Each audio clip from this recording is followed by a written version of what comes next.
Hello students, today we are going to start the chemical properties of haloarenes and that is the second property, electrophilic substitution reaction. In previous class we had discussed which property, that is nucleophilic substitution reaction. ठीक है, first you should know about the electrophiles. Electrophiles क्या होते हैं basically?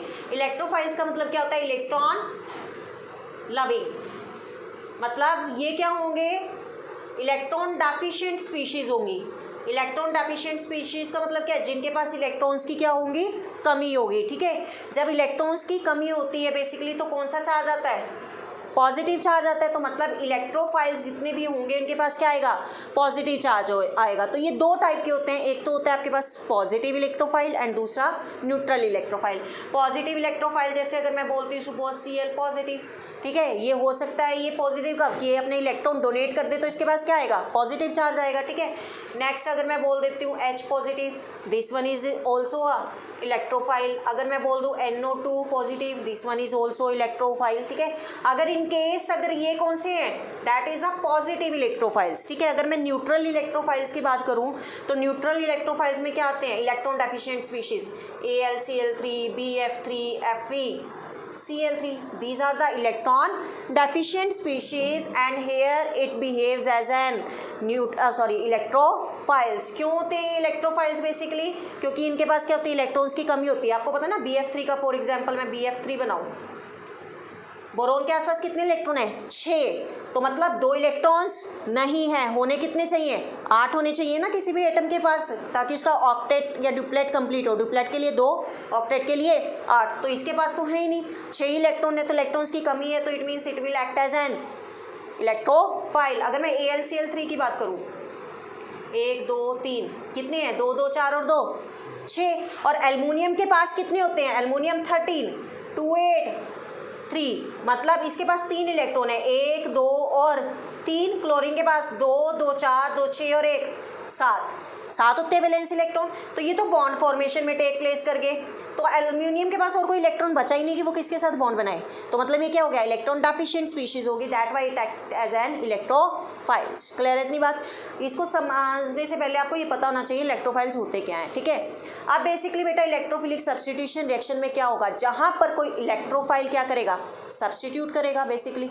ठीक है, कैसे करेगा वो हमने पढ़ना है बेसिकली. देखो फर्स्ट इसमें आता है आपके पास reaction with halogen. Reaction with halogen basically ये जितनी भी रिएक्शंस होती हैं हैलोजन कैरियर्स की प्रेजेंस में होती हैं. ठीक है, जैसे अब आपने क्या करना है, कोई क्या लेना है? हैलोअरीन लेना है. सपोज मैंने ये क्लोरोबेंजीन ले लिया. प्रीवियस लेक्चर में आपने पढ़ा था यहाँ पर क्या है? रेजोनेटिंग स्ट्रक्चर्स बनते हैं. रेजोनेटिंग स्ट्रक्चर कैसे? यहाँ पर इसके पास क्या होते हैं basically? These are the lone pair electrons. अगर ये अपना इलेक्ट्रॉन इसको डोनेट कर दे बेसिकली कुछ इस तरीके से, मैंने आपको स्ट्रक्चर बताया था, ये चीज़ है. इसने अगर अपने इलेक्ट्रॉन डोनेट कर दिए, ये वाले इलेक्ट्रॉन्स यहाँ पर डोनेट कर दिए, यहाँ पर क्या आएगा आपके पास? Positive charge. और यहाँ पर क्या आ गया? Negative charge. जब ये डोनेट करेगा 2 इलेक्ट्रॉन, यहाँ पर क्या बनेगा? एक बॉन्ड बनेगा. और ये वाला जो कंजुगेशन वाला बॉन्ड है ये क्या होगा बेसिकली? इसमें क्या होता है? ये रोटेट करता रहता है, डीलोकलाइज होता रहता है. अगर ये रोटेट इस साइड कर रहा है तो यहाँ पर ये इसने इसके सपोज मान के चल रहे इलेक्ट्रॉन ले लिए. जब इसने इसके इलेक्ट्रॉन ले लिए, इसने दे दिए, इसके पास कौन सा चार्ज आ गया? पॉजिटिव. और इसके पास कौन सा आ गया? तो ये पॉजिटिव और नेगेटिव तो क्या हो गया? कैंसिल हो गया. ये चार्ज कौन सी पोजीशन पे आ गया? ऑर्थो पोजीशन पे. तो ये बॉन्ड यहाँ से क्या हो जाएगा? हट जाएगा. नेक्स्ट कंडीशन में क्या होगा? ये वाला बॉन्ड कहाँ पर मूव करेगा? पैरा पोजीशन पे. तो ये वाला बॉन्ड हट जाएगा, ये वाला बॉन्ड रिस्टोर हो जाएगा. समझ आ रही बात? नेक्स्ट पोजीशन पे क्या होगा? ये वाला बॉन्ड क्या है बेसिकली? हटेगा. और ये वाले क्या होगा आपके पास? यहाँ पर मूव करेगा और ये वाला अगेन रिस्टोर हो जाएगा.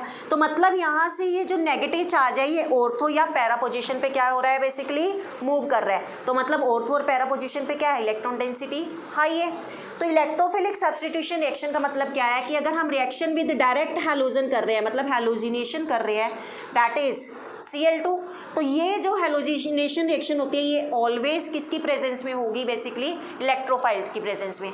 अगर मैं यहाँ से इलेक्ट्रोफाइल क्या डाल दूँ? AlCl3, जैसे कि हमने प्रिपरेशन में करा था, AlCl3 यूज़ कर लिया था, FeCl3 यूज़ कर लिया था. तो इसका क्या काम होता है बेसिकली? ये क्या करता है? एक इलेक्ट्रोफाइल क्या करता है? जनरेट करता है. कैसे जनरेट करेगा? देखो AlCl3 है,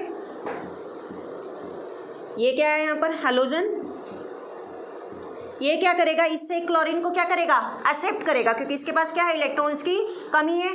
तो क्या होगा यहाँ से AlCl4 नेगेटिव प्लस के Cl पॉजिटिव। क्लियर इतनी बात। ये क्या जनरेट हो गया, इलेक्ट्रोफाइल। अब इस इलेक्ट्रोफाइल को अटैक करना है। अटैक कहाँ पर करेगा, ये आपके पास क्या है, हेलोअरीन, दिस वन इज अ हेलोअरीन। यहाँ से क्या जनरेट हो गया, इलेक्ट्रोफाइल। तो इलेक्ट्रोफाइल कहाँ अटैक करेगा, बेसिकली ऑर्थो पैरा पोजीशन पे। क्यों, ऑर्थो और पैरा पोजीशन पे क्या है, इलेक्ट्रॉन डेंसिटी क्या है, हाई है। तो क्यों, क्योंकि यहाँ पर नेगेटिव चार्ज आ रहा है, यहाँ पर नेगेटिव चार्ज आ रहा है और यहाँ पर नेगेटिव चार्ज आ रहा है। तो या तो ये ऑर्थो पोजीशन पे अटैक करेगा या पैरा पोजीशन पे, मतलब दोनों पोजीशन पे ये अटैक करेगा, क्योंकि ऑर्थो और पैरा पोजीशन पे क्या आ रहा है, बेसिकली नेगेटिव चार्ज आ रहा है। तो ये क्लोरीन क्या करेगा, बेसिकली कुछ इस तरीके से सब्सटीट्यूट हो जाएगा। This one is a ortho position and next one is a para position। समझ आ रही है बात, क्लियर है। तो इस इलेक्ट्रोफाइल जो ये जनरेट हुआ है, इसका काम क्या है, बेसिकली वहाँ पर अटैक करना जहाँ पर इलेक्ट्रॉन डेंसिटी क्या है, हाई है। ठीक है, तो यहाँ से प्रोडक्ट क्या बन जाएगा आपके पास, एक प्रोडक्ट बनेगा आपके पास ऑर्थो का और दूसरा प्रोडक्ट क्या बनेगा, पैरा का। क्लियर, नाम क्या हो जाएगा, 1,2 dichloro benzene, 1 2 3 4 1 4 dichloro benzene. Clear है। अनदर नेम क्या दे सकते हो इसका, ortho dichloro benzene, para dichloro benzene. Clear है, कर लोगे। क्लियर है फर्स्ट सेक्शन, जल्दी से नोट डाउन करो, फिर नेक्स्ट चलते हैं। हाँ जी, नेक्स्ट देखिए, नेक्स्ट क्या, फ्रीडल क्राफ्ट एल्काइलेशन रिएक्शन। ठीक है, इसी के अंडर आ रही है, सेकेंड पार्ट है इसका, फ्रीडल क्राफ्ट एल्काइलेशन रिएक्शन। बेटा वेरी वेरी इंपॉर्टेंट रिएक्शन और पेपर में जनरली पूछे जाते हैं, नेमिंग रिएक्शन भी बोल सकते हैं इसको। ठीक है, Friedel craft alkylation. Alkyl group का मतलब क्या है, R ग्रुप, और साथ में क्या होगा, कुछ ना कुछ हेलोजन। मतलब फ्रीडल क्राफ्ट एल्काइलेशन के लिए याद रखना कि क्या यूज़ करोगे आप, RX। तो RX के लिए मैं यहाँ पर क्या यूज़ कर रही हूँ, R is an alkyl group and X is halogen, CH3Cl। यहाँ पर मैंने क्या डाल दिया, AlCl3 एनहाइड्रस। क्लियर। अब क्या होगा, अब आपको पता है कि ये क्या है, एज एन इलेक्ट्रोफाइल जनरेट करेगा, क्योंकि क्या है, ये न्यूट्रल इलेक्ट्रोफाइल है। ये हेल्प करता है, हेलोजन कैरियर है बेसिकली, ये हेल्प क्या करता है, इलेक्ट्रोफाइल को जनरेट करने के लिए। ठीक है, that is a halogen carrier which is helpful in generating the electrophile. तो कैसे करेगा, देखो जनरेट इलेक्ट्रोफाइल, सेम प्रोसेस है, AlCl3 है, यहाँ से क्या है आपके पास, एल्काइल हैलाइड CH3Cl। ये क्या करेगा, एक Cl को एक्सेप्ट करेगा, AlCl4 नेगेटिव प्लस के, यहाँ से कौन सा इलेक्ट्रोफाइल जनरेट हो गया, CH3 प्लस। इट मीन्स यहाँ से अब जो भी ऑर्थो या पैरा पोजीशन पे अटैक करेगा, वो कौन अटैक करेगा, CH3। तो इट मीन्स यहाँ से अगेन दो आपके पास प्रोडक्ट बनेंगे, एक ऑर्थो वाला और दूसरा पैरा वाला। फर्स्ट पे इसको अटैक कर रहा दो, that is ortho, and next one is the para. Para पे क्या आ गया, दिस वन CH3। आ रही है ना बात समझ। यहाँ से क्या है आगे, नेक्स्ट स्टेप में क्या होगा आपके पास, बेंजीन है। ठीक है, बेंजीन ये इलेक्ट्रोफाइल कहाँ पर अटैक करेगा, यहाँ पर नेगेटिव चार्ज है, यहाँ पर है या यहाँ पर है, ऑर्थो या पैरा पोजीशन पे। तो एक बार ऑर्थो पे अटैक करेगा, दूसरी बार पैरा पे अटैक करेगा, क्योंकि इलेक्ट्रॉन डेंसिटी क्या है, हाई है। यहाँ पे दो प्रोडक्ट बन जाएंगे, एक ऑर्थो वाला और दूसरा पैरा वाला। इसका नाम क्या होगा बेसिकली, ऑर्थोक्लोरोटॉलीन, और इसका नाम क्या होगा, पैराक्लोरोटॉलीन।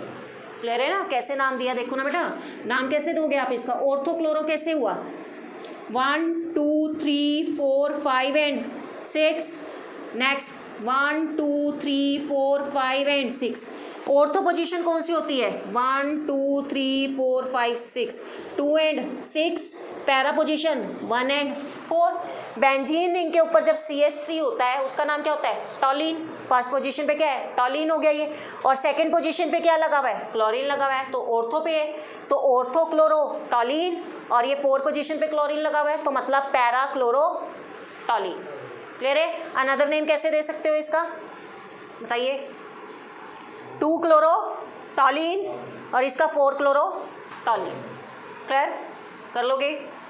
तो that is another reaction, Friedel-Crafts alkylation, which comes in the category of the electrophilic substitution reaction. Clear है? ठीक है। इसी में देख लो एक और फ्रीडल क्राफ्ट एसाइलेशन,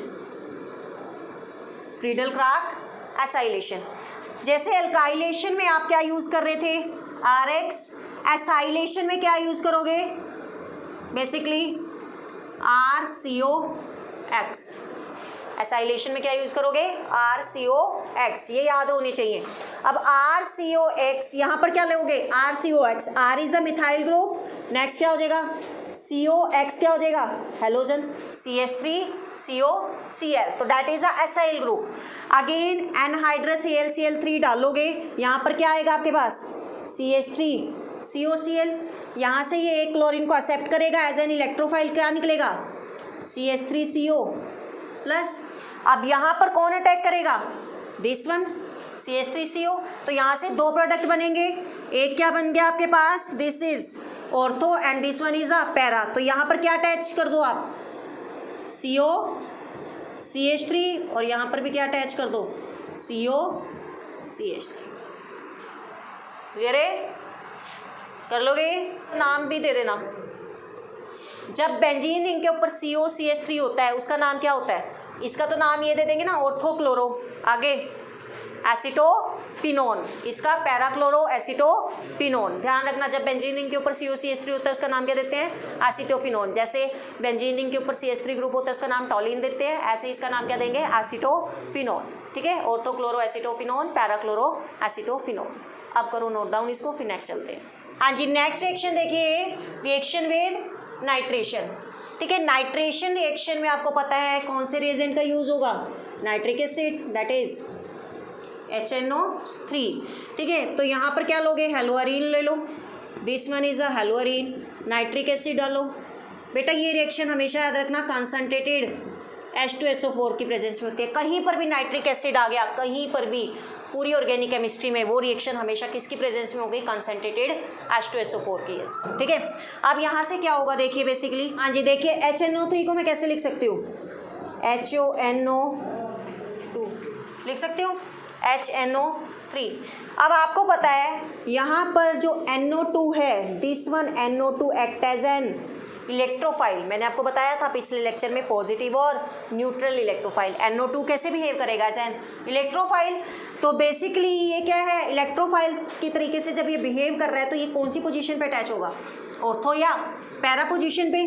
तो कैसे अटैच कराओगे, chlorine, this one is NO2 plus chlorine and this one is NO। ठीक है, क्लियर है, कर लोगे, करो फटाफट। नेक्स्ट रिएक्शन है रिएक्शन विद सल्फोनेशन। ये खुद करोगे अभी और मुझे बताओगे क्या प्रोडक्ट बन रहा है, बाद में कराऊंगी मैं। Cl प्लस, सल्फोनेशन मतलब सल्फ्यूरिक एसिड के साथ ट्रीट कराओगे in the presence of heat, बनाओ प्रोडक्ट। इसको कैसे लिख सकते हो, HSO3, एक H यहाँ से SO3 और एक लिख सकते हो इसको ऐसे H2SO4। ठीक है, अब क्या करो, यहाँ से OH निकाल दिया, ये क्या बन गया, as an electrophile SO3H।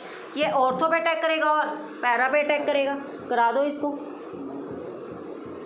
This one is a ortho and next one is a para. नाम हो जाएगा ऑर्थोक्लोरोबेंजीन सल्फोनिक एसिड एंड इसका क्या हो जाएगा, पैराक्लोरोबेंजीन सल्फोनिक एसिड। क्लियर, कर लोगे।